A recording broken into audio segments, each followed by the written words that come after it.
Halo semuanya, perkenalkan nama aku Divya Khairunisa dari SMA Negeri 2 Tamu Selatan, Kabupaten Bekasi. Di sini aku ingin menjelaskan tentang menanamkan pendidikan anti korupsi. Apa sih korupsi?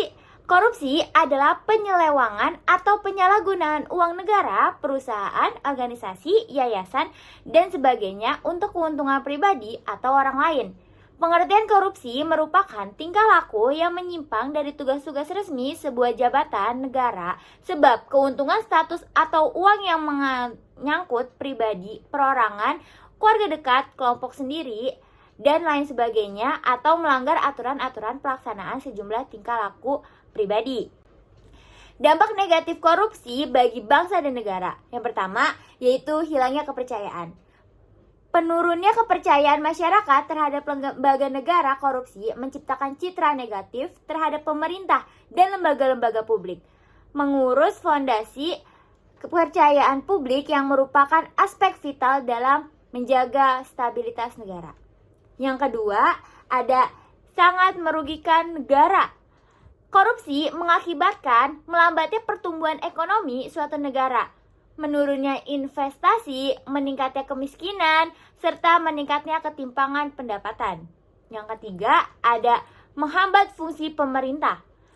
Menghambat berjalannya fungsi pemerintah sebagai pengampu kebijakan negara. Hambatan yang terjadi diantaranya hambatan peran negara dalam pengaturan alokasi dan menghambat negara melakukan pemerataan akses dan aset. Yang keempat, ada demokrasi. Demokrasi, dampak korupsi mampu mengkikis kemampuan institusi dari pemerintah karena mengabaikan prosedur penyedotan sumber daya serta penjabat yang diangkat jabatannya bukan karena prestasi. Yang kelima, ada menghambat investasi. Dampak korupsi bagi masyarakat dan negara yang selanjutnya adalah bisa menghambat pertumbuhan investasi, baik itu investasi domestik maupun asing. Dan yang terakhir, meningkatkan kemiskinan.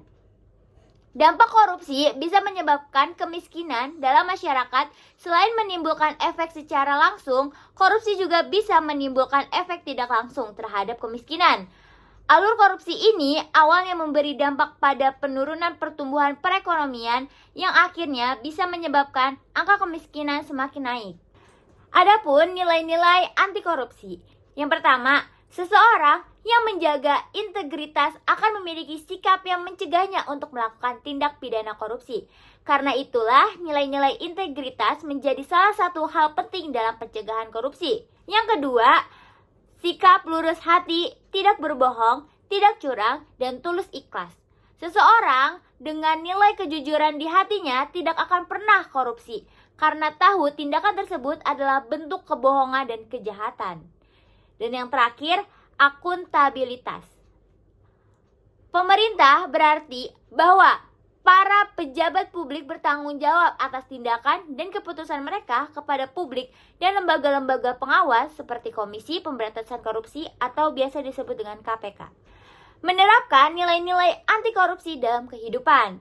Yang pertama, penanaman nilai anti korupsi dapat ditanamkan melalui kegiatan-kegiatan luar pembelajaran, misalnya dalam kegiatan ekstrakurikuler atau kegiatan insidental.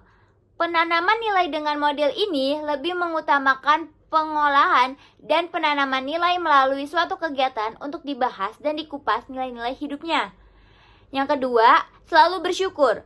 Bersyukur atas apa yang telah kita miliki dan bersyukur dengan apa yang telah kita raih hari ini dapat mencegah tindakan korupsi. Apabila kita tidak bersyukur, selalu mencari kekurangan atau tidak pernah merasa puas, apabila tidak diiringi dengan niat yang baik, akan membawa kita ke dalam perilaku dan perbuatan yang menyimpang. Yang ketiga, hidup sesuai dengan kemampuan. Salah satu hal yang mendorong kita melakukan korupsi karena seringnya kita tidak merasa cukup dan bergaya hidup tidak wajar atau melebihi dari kemampuan kita. Jangan banyak membandingkan diri sendiri dengan orang lain. Dan yang terakhir, mengatur manajemen waktu. Disiplin dalam waktu menjalani kegiatan sehari-hari dapat membuat perencanaan kegiatan harian akan berjalan dengan baik dan tepat waktu, sehingga dapat mengurangi korupsi dalam hal apapun. Berpartisipasi dalam kegiatan anti korupsi.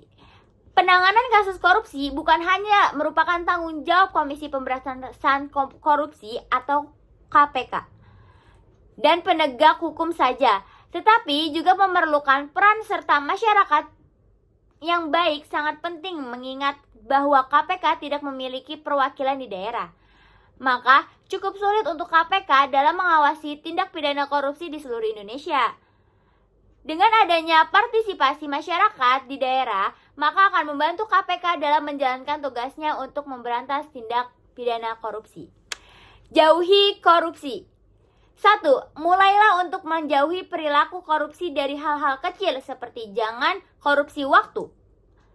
Sebanyak apapun waktu yang kamu sia-siakan, sebanyak itu pula ada hak mereka yang kamu telantarkan.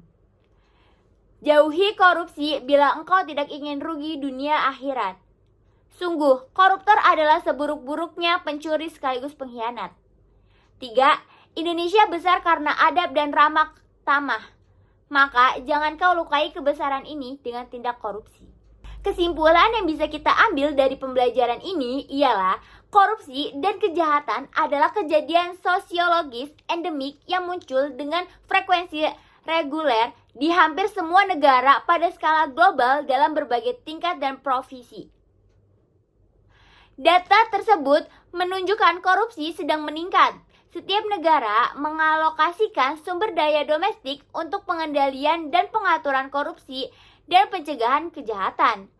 Strategi-strategi yang dilakukan dalam rangka melawan korupsi seringkali dirangkum dalam istilah anti korupsi. Selain itu, perkasa global seperti Perserikatan Bangsa-Bangsa, Tujuan Pembangunan Berkelanjutan juga memiliki target sasaran yang diharapkan dapat secara substansial mengurangi korupsi dalam segala bentuk. Segitu saja yang bisa saya sampaikan tentang pendidikan anti korupsi.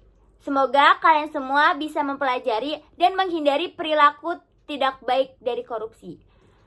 Wassalamualaikum warahmatullahi wabarakatuh.